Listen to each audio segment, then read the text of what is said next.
Pode mandar no e-mail, Iago.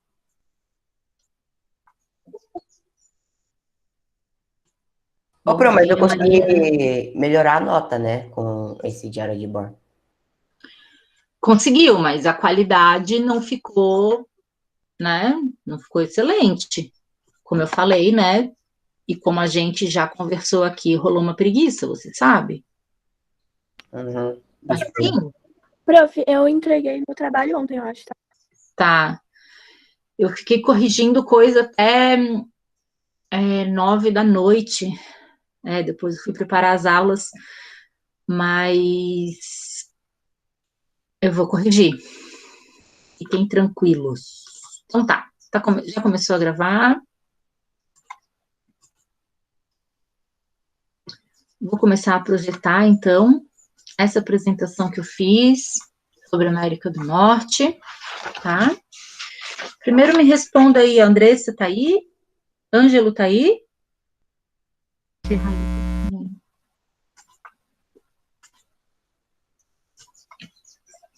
Bom dia, Enzo. Brenda tá aí, Sodré tá aí. Bruno tá aí, não, né? Gabriel tá aí? Gustavo, sim. Iago, sim. Isabela, não, né? João Vitor.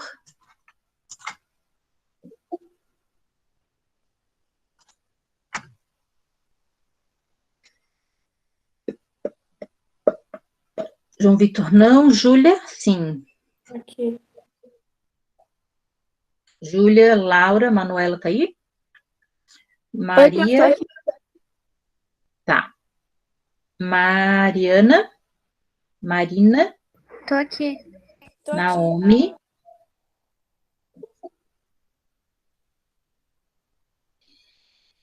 Raika tá aí? Pedro, Vitor chegou agora. Então tá. Galera, primeiro assim, ó, o que eu quero falar para vocês? O 8º ano, esse terceiro trimestre, assim, ó, de modo geral, teve gente que não entregou nada, não fez nenhuma tarefa, tá? Enzo, isso é para você. Você não entregou nada, você fez uma prova, ponto, tá? Ou seja, você tem quase zero de conceito integrado, tá? Quem mais? Arthur Sodré, entregou pouquíssima coisa. Eu também Bruno, não fiz nenhuma. quase nada. Gabriel Machado, nada. Ou seja, Manuela, nada. Maria, nada. Mariana, nada. Assim, conceito integrado são esses conjuntos, né, de tarefas que são feitas. Não fez, não tem como avaliar, é zero, tá? Outra questão. Teve gente que não fez, inclusive, atividade em aula, né? A gente está aqui em aula, eu peço para fazer a tarefa, peço para fazer a pesquisa, vocês ficam jogando videogame ou falando com outros amigos e não fazem, né? Então, imaginem se a gente estivesse nas aulas presenciais, a agenda de vocês estaria toda carimbada de sem tarefa.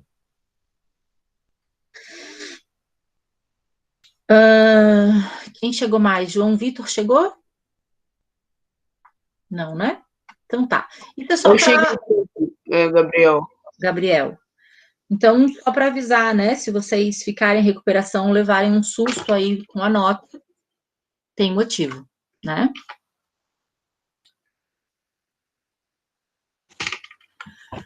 Então, dando sequência, né, ao nosso tema América do Norte, a gente já começou a falar na semana passada, né?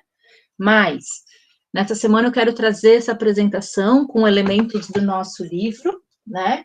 Deixam que o elemento, o América do Norte, aqui, nosso livro, podem pegar o livro de vocês, né? E abrir ali no capítulo 16, especificamente na página 220, tá? Logo de cara, então, né? A gente observa esse mapa físico da América do Norte, né? Que engloba, então, aqui embaixo, México, certo? Estados Unidos, Canadá, Groenlândia, né? Aqui do ladinho a gente vai ter um conjunto Saint-Pierre, Miquelon. Pergunta. Fala, Laura.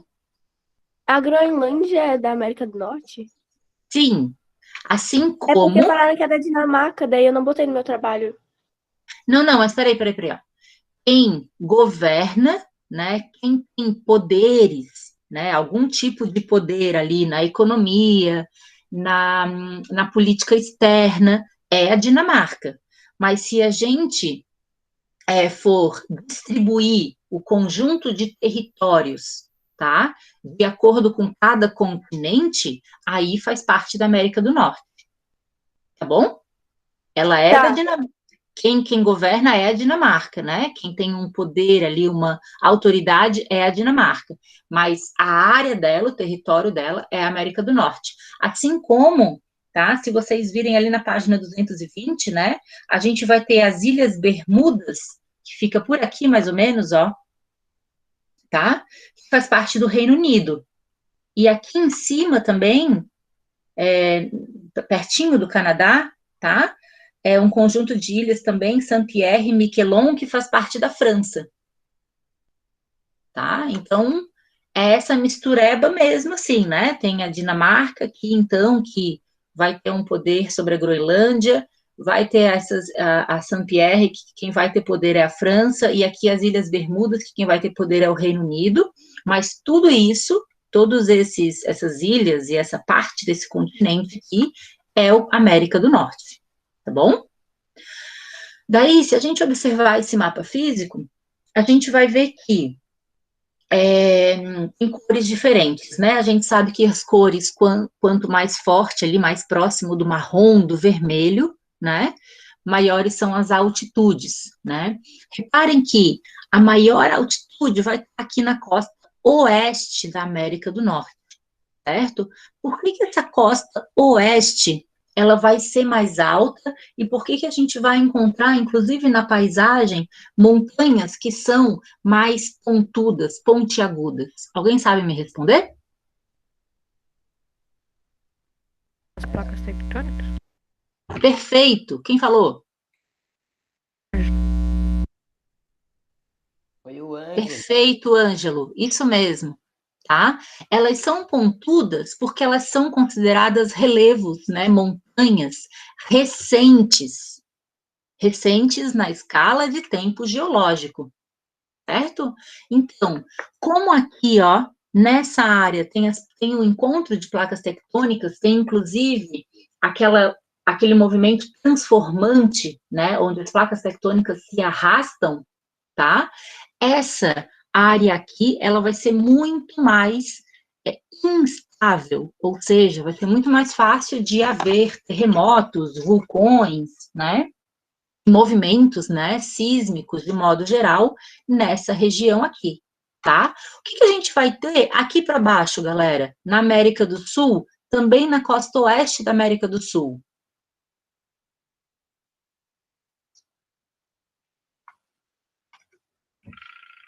Cordilheira dos Andes. Andes, perfeito, né? Porque, mais uma vez, a Cordilheira dos Andes é um movimento, um conjunto, né, de montanhas, então, recentes também na escala de tempo geológico e que aconteceram por conta da movimentação das placas tectônicas. Daí se chocaram, tá bom? E daí vejam, aqui eu tenho uma grande planície, né? As cores estão bem clarinhas, né? Eu tenho um conjunto aqui de águas, né? De grandes lagos, tá? Tanto aqui nos Estados Unidos e Canadá, como nessa porção aqui do Canadá especificamente, né? Que vai me dar alturas, né?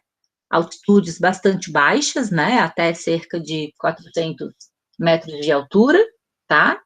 E nessa porção aqui, ó, nos Montes Apalaches, né, nesse tipo de planalto laurenciano, embora eles tenham ali, em média, 1.500, no máximo 2.000 metros de altura, tá? É nessa porção aqui, leste da América do Norte, onde a gente vai encontrar relevos antigos, tá? Aquela geologia que é bastante antiga, tá? Que tem cerca de 500 milhões de anos, que é lá do Cambriano, tá? Isso falando em escala de tempo geológico. Se é mais antigo, galera, teve mais erosão. E erosão, né, causado pelo sol, pela chuva, pela neve, tá? Pelas ações antrópicas, certo? Consequentemente, o que era pontudinho, né, a partir do momento que soergueu, né, vai se arredondando, né? Então, o relevo que a gente vai encontrar aqui, né, é um relevo que sofreu mais erosões, justamente por ser mais antigo, na escala de tempo geológica, tá? Vamos lá, dando sequência. Na aula passada... Ah, tá, então, perdão, só para voltar ali no relevo, então, né, porque está escrito exatamente ali na página 221 do nosso livro, né, a gente vai ter ao oeste, né, cadeias montanhosas, certo? Aqui, tá?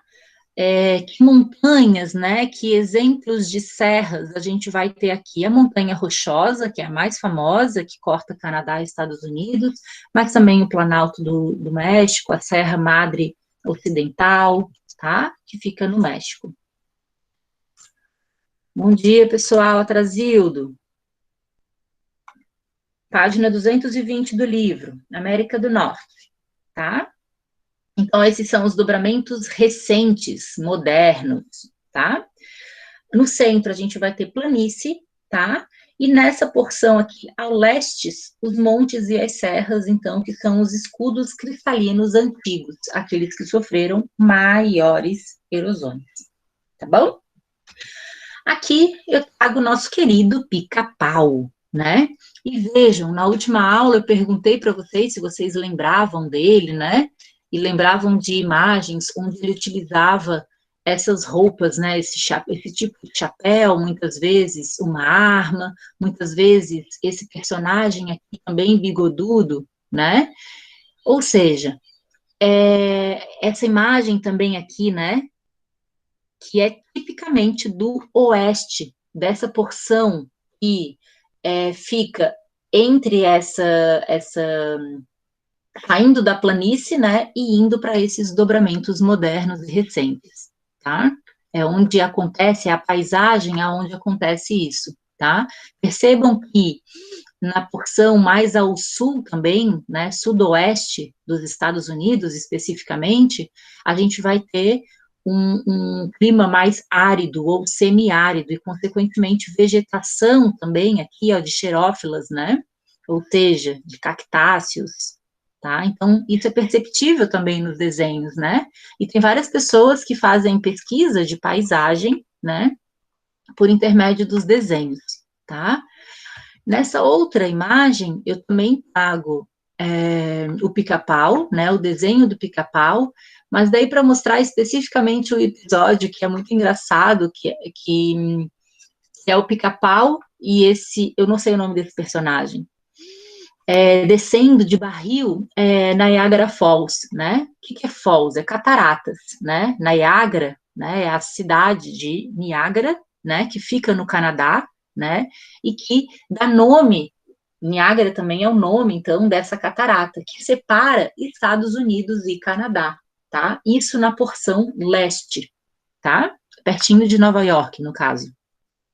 Então, é muito curioso porque durante anos, né, haviam competições, isso é verdadeiro, haviam competições de quem descia em barril essa Niágara, essa cascata, né, e quem sobreviveria, né, uma competição boba, né, mas, enfim, coisas de humanos. E daí tem esse episódio do pica-pau, né, descendo de barril a Niagara Falls. Um outro exemplo de desenho, não sei se vocês se recordam do Catatal e do Zé Colmeia, lembram dele? Uhum. Sim. Enfim, por que eles estão cheios de comida e cesta? Onde é que será que eles estavam? Quem é essa figura aqui? É um segurança. Eles estavam roubando comida? Onde? No parque. Isso, dos No parques. piquenique. Galera, em toda essa porção aqui, ó, oeste, principalmente dos Estados Unidos, né? A gente vai ter muito parque, né? Eu não sei se eu já contei para vocês, mas eu fiz uma viagem aqui do Canadá até o México de bicicleta. E em todos os, eu levava a minha barraca. Em todas as minhas paradas eu parava em parques, né? E o maior receio, o maior medo desses parques, né, são os ursos, né? Sim, existem Nossa. ursos e os ursos querem comida, né? Eles, na verdade, querem ficar no cantinho deles e querem comida fácil. Então, esse desenho aqui do Catatal e do Zé Colmeia mostra exatamente isso, né? Ursos que vivem em áreas naturais, mas essas áreas naturais viraram parque, onde as pessoas vão acampar, vão fazer churrasco de marshmallow, né? E daí o segurança tem que ficar afugentando esses ursos, porque eles podem fazer mal para as pessoas, né? E, na verdade, estão sendo, aos poucos, domesticados, né? Porque ficam em contato com os humanos. Então, enfim, né? Existem parques em todo o território da América do Norte, tá? Canadá, Estados Unidos e México, ok? Mas nessa porção oeste, que é onde tem os ursos, né? É muito fácil encontrar diversas espécies de ursos, né? Fica na porção oeste, então, estadunidense e canadense, tá? Outras informações. Aqui, a hidrografia. O nosso livro não faz um mapa da hidrografia, tá? Ele vai falando o nome de alguns rios importantes, tá? Que rios são esses, né? Um que é muito importante a gente anotar e saber, principalmente pela história dele, é o Rio Grande, que é esse aqui, ó, tá? O Rio Grande, ele é o limite, tá? Ele marca a fronteira entre o México e os Estados Unidos. E muita gente, né? Então, quando a gente fala de migração ilegal, né, para os Estados Unidos, muitas pessoas se arriscam nadando nesse rio aqui, no Rio Grande, tá? E muitas Meu vezes... Deus. Oi? Não, só falei, meu Deus. Sim, meu Deus, né? Se arriscam, e muitas vezes, ao chegar aqui no território estadunidense, tem a polícia e tem que voltar ainda, né? E, Tipo, se eles conseguem entrar nos Estados Unidos e eles vão, sei lá, eles precisam morar em algum lugar, alugar uma casa, não precisa de documento? precisa, mas daí, normalmente, você não vai alugar uma casa. Você vai ficar na rua, você vai pedir ajuda em algum abrigo, né, em alguma estrutura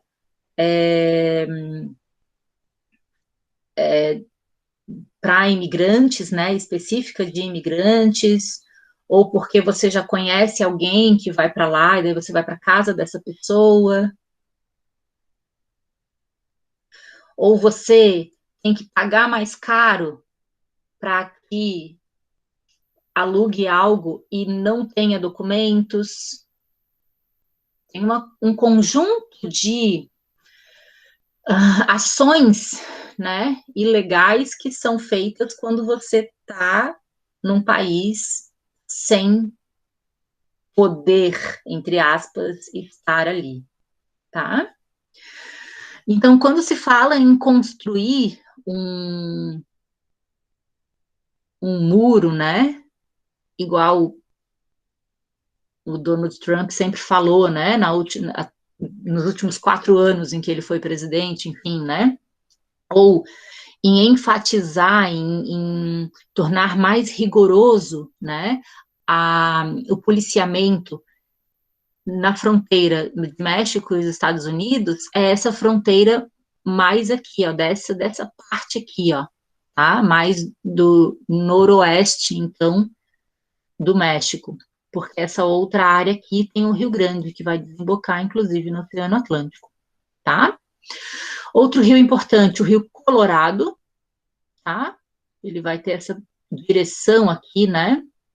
nordeste, sudoeste, mais ou menos, né? Norte, sul, vai cortar assim. Rio Missouri, né?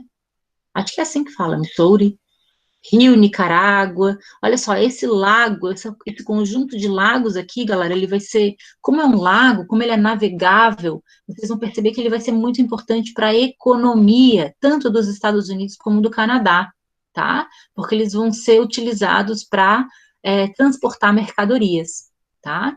Outro rio importantíssimo, galera, Rio Mississippi, tá? Nessa região aqui, a gente vai ver, historicamente, né, foi ocupado principalmente pelos escravos africanos. Principalmente, essa planície aqui, ó, cultivava algodão, tá? Naquele filme 12 anos de escravidão, que é lindíssimo, que eu super indico vocês assistirem, tá? Se quiserem, se passa nessa região aqui, tá? É nessa região, é com a cultura africana e dos descendentes dos africanos, é que a gente vai ter a origem do rock, a origem do blues, tá?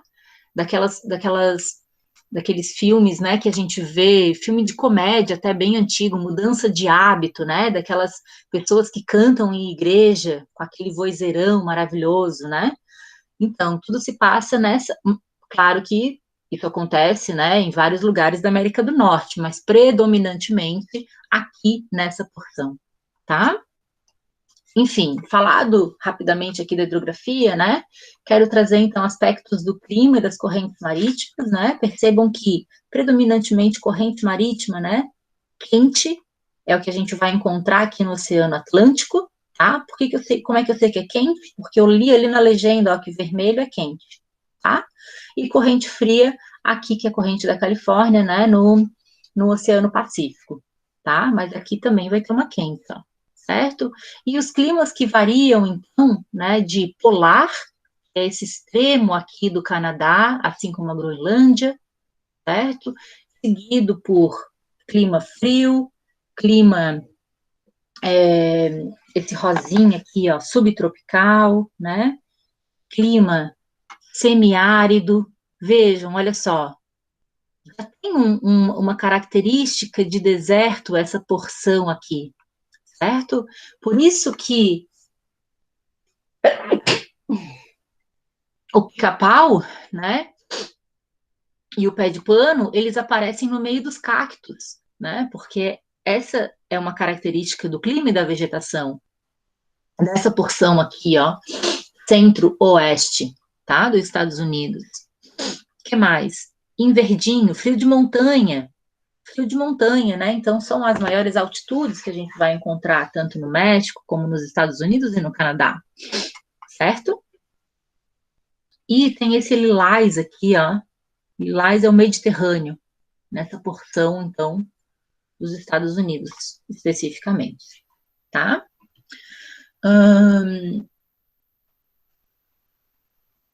O livro traz esses climogramas, né? Lembrando que climograma são gráficos, né, de linha e de barras que medem precipitação, ou seja, chuva, né, em milímetros, e temperatura, né, nessa cor rosa, vermelha, em graus Celsius, né?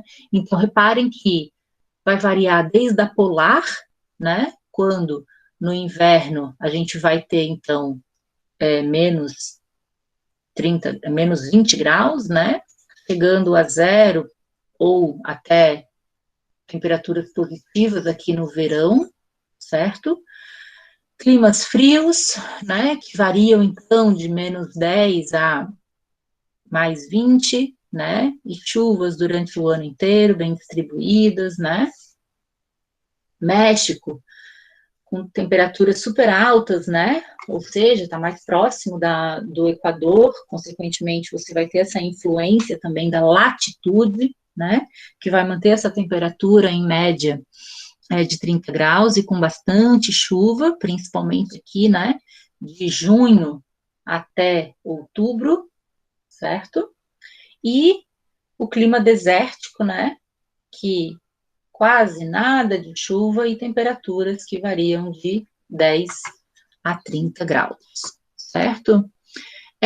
Por que eu escrevi esses 3 pontos aqui, né, do lado desses climogramas, porque a questão do clima, ela é uma questão mundial. Você, quando escuta falar das mudanças climáticas, né, das alterações que a gente está percebendo na natureza, tá?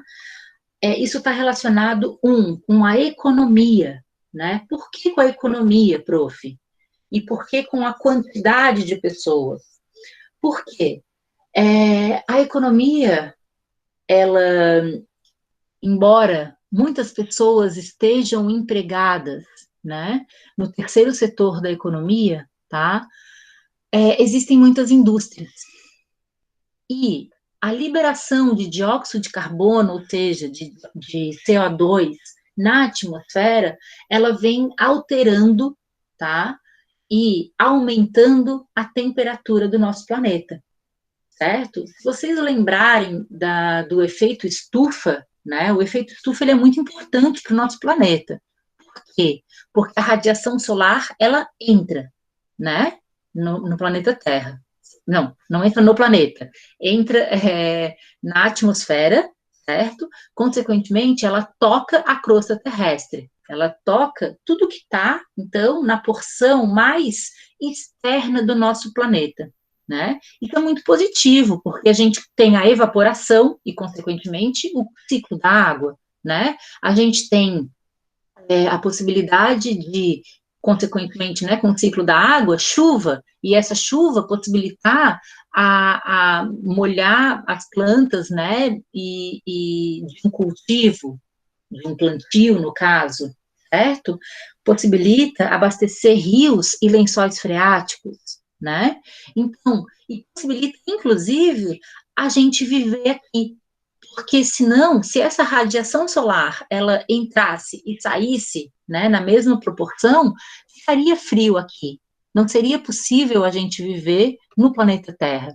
Então, a estufa, o efeito estufa, ele é importante para o nosso planeta. O que é ruim, então, prof, que todo mundo fala mal do efeito estufa, tá?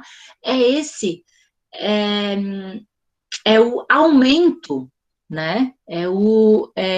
O problema maior se dá com o aumento do efeito estufa, porque o aumento do efeito estufa é um calor maior, que é o que a gente está vivenciando hoje, né? O calor maior, né? Quando a gente se sente com muito calor, né? Com muita roupa, a gente começa a ficar incomodado e suar, né? E se a gente imaginar isso na paisagem, o que a gente percebe hoje? Calotas polares se derretendo, né? Ursos polares, né? Que a gente encontra lá no Polo Norte, tá? Sem habitat, certo? Inclusive, bastante magros em comparação com outros períodos, tá? Ou anos atrás, tá? Então, o que é o problema? Qual é o problema, né, do efeito estufa? É esse aumento do efeito estufa. Como é que a gente aumenta o efeito estufa, galera? Com o dióxido de carbono que é liberado das indústrias, principalmente, né? E também dos nossos carros, dos ônibus, certo?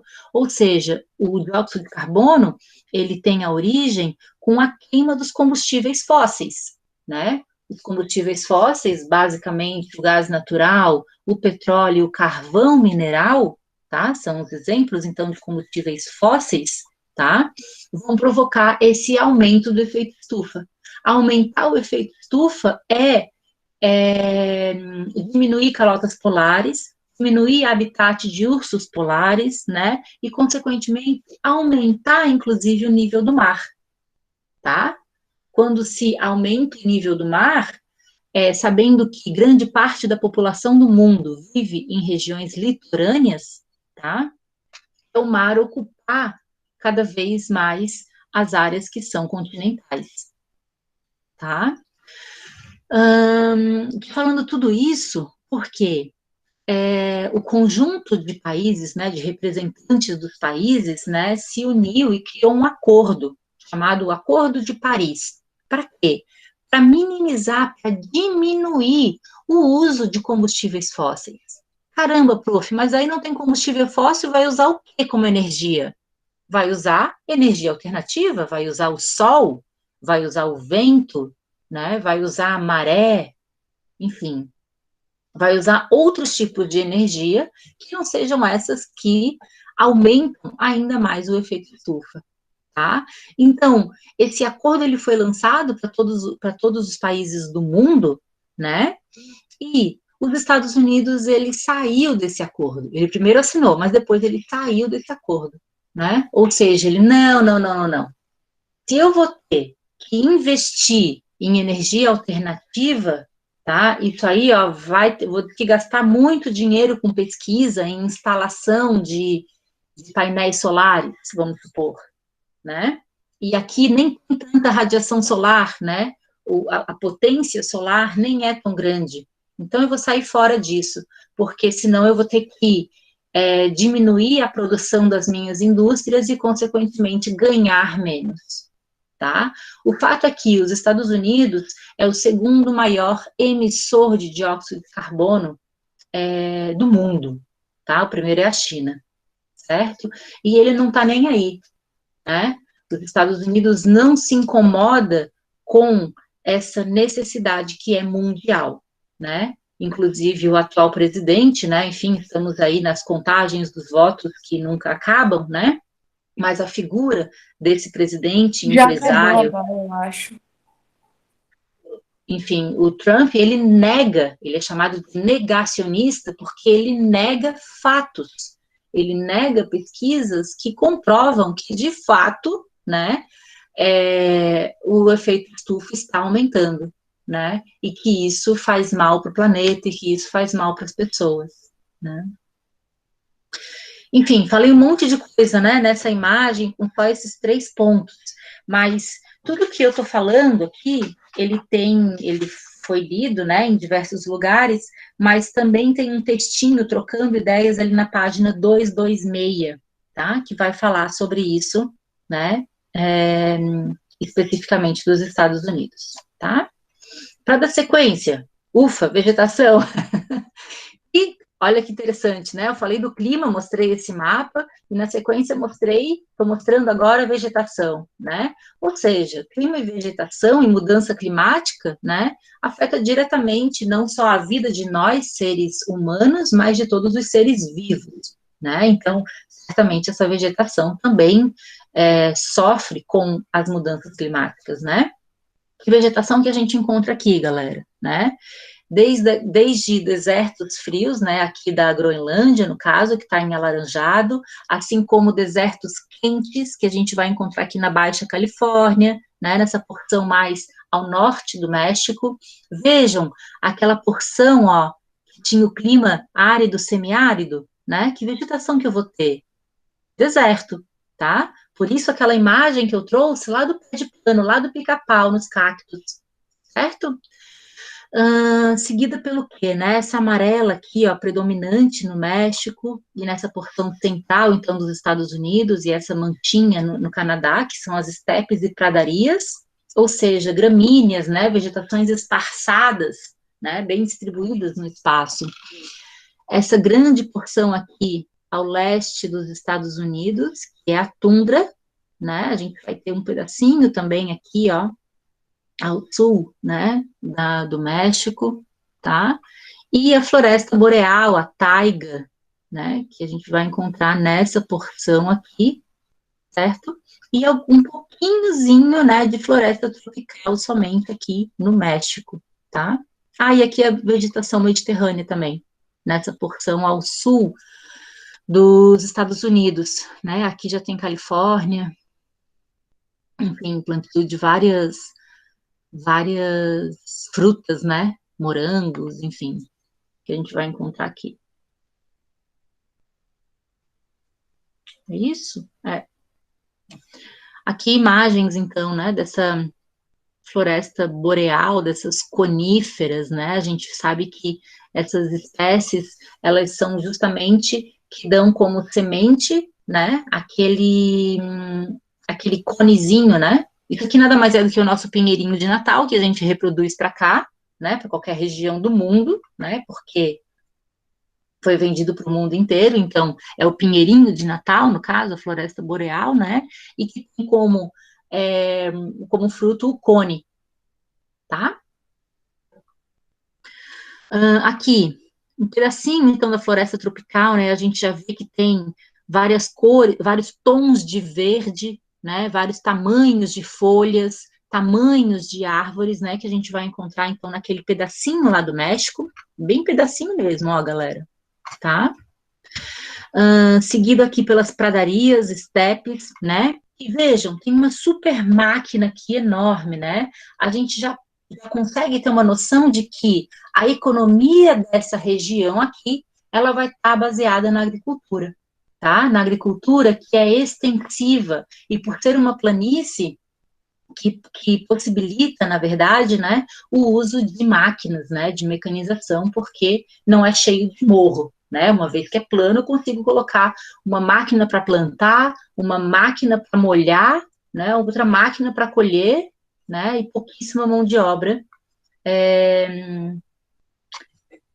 admitida, né, para essas tarefas. E para finalizar, aqui na última, à esquerda e à direita, tá, pequenas, na verdade aqui na legenda do livro, né, da página 228, são pequenas áreas preservadas, tá, como no Kansas, nos Estados Unidos. Aí mostrou essa fotinho aqui, tá? Porque há planícies, né, que são onde se cultiva muitos grãos, né, principalmente nessa imagem aqui dá para ver isso, mas há planícies que são protegidas, são preservadas, e daí tem essa outra imagem aqui do Kansas, nos Estados Unidos, tá? Com relação à ocupação, uns 5 minutinhos ainda, galera. Estamos entrando ali no próximo capítulo, no 17, com relação à ocupação, tá? Onde que ela está predominantemente, tá? Nessa porção ao leste dos Estados Unidos, né? Ao sudoeste do Canadá, tá? Seguido aqui pelo sul do México e oeste, então, dos Estados Unidos e Canadá, tá? A gente tem essas manchas vermelhas bem esparçadas, né, ao longo dessas planícies do Canadá e dos Estados Unidos, certo?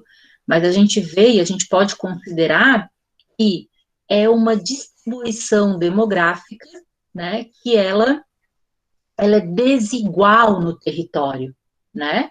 Olha só, quantas pessoas moram aqui, né? Abaixo de 3 por quilômetro quadrado, tá? Enquanto que aqui, vamos pegar Washington DC, né? A capital política, né, dos Estados Unidos, são mais de 500 pessoas por quilômetro quadrados, né? Então, a população, ela é mal distribuída no território, né? Porque a gente sabe que a população quer ficar nas grandes cidades, né? Nas cidades globais, nas megas cidades, certo? Onde tem mais emprego, né? Porque certamente trabalha no comércio ou nos serviços, que é o terceiro setor da economia. Ok? O que mais que eu sublinhei aqui, né? Eu sublinhei, tá, que aqui na região dos Grandes Lagos também, né, vejam, principalmente na porção dos Estados Unidos, é bem ocupada, né? Já falei dos Grandes Lagos, né, e reforço aqui a importância desse corpo de água, né, corpo d'água para transportar mercadorias, né, e no Planalto Mexicano, né, aqui especificamente Cidade do México. O que mais?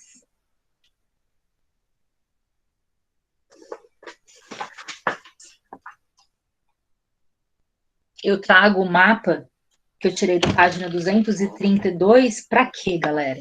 Para falar de conurbação, para falar de aglomeração urbana, tá?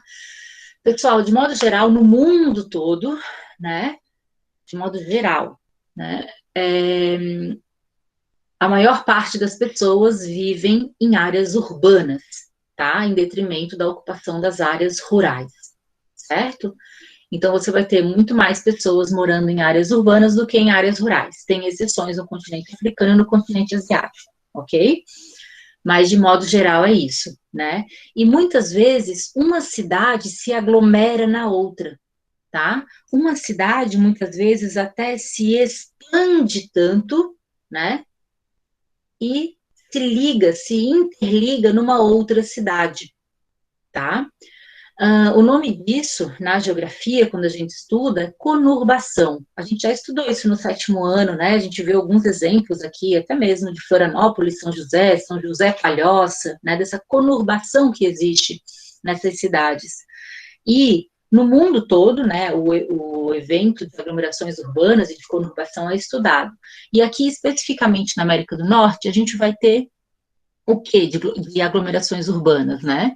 Primeiro que a gente vai ter várias megacidades. O que são megacidades? Né? Cidades com mais de 10 milhões de habitantes, tá? Então, a cidade do México vai ser um exemplo, certo? Los Angeles vai ser outro exemplo, tá? Nova York vai ser outro exemplo, certo? Então, Nova York e Londres, na verdade, são as maiores e mais importantes cidades do mundo todo, né? Mas, então, junto com essas megas cidades, essas cidades que têm mais de 10 milhões de habitantes e que são polo, são influência, tá? Para as cidades que estão do lado, a gente vai perceber aglomerações urbanas, tá? Não vou dar continuidade agora, tá? A gente finaliza na próxima aula. Finaliza não, dá continuidade, na verdade, tá? E por hoje era isso. Tenha um ótimo final de semana e a gente